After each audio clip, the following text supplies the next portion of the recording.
شاہی ہے اور اس کے تھڑے پہ گداگر مانگ رہا ہے کہ ایک انگریز افسر آیا اور اس نے اندر جانا تھا تو گداگر نے اس کے سامنے ہاتھ پھیلا دیا.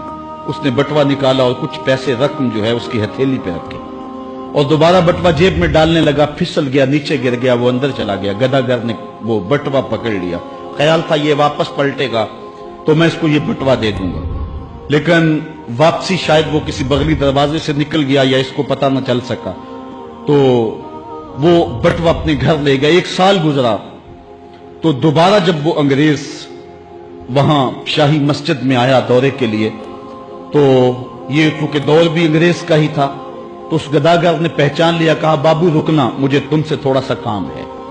خیر وہ جلدی سے بھاگ کے گیا, گھر سے بٹوا لے آیا جس میں ہزاروں روپے تھے اور اس نے انگریز کو پیش کیا.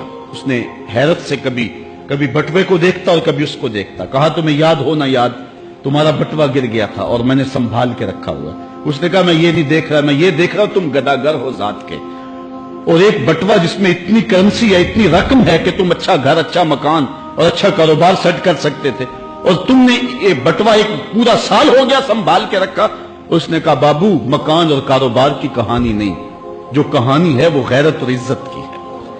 اس نے کہا کیا کہانی ہے؟ اس نے کہا تو عیسائی ہے اور میں نوکر ہوں رسول اللہ کا, اور کل قیامت کے دن اگر تیرے نبی نے میرے نبی سے کہہ دیا کہ میرے امتی کا بٹوا گرا تھا اور تیرے امتی نے اٹھا لیا, تو پھر میرا نبی تو شرمسار ہوگا. میں گداگر ضرور ہوں, بے غیرت نہیں ہوں.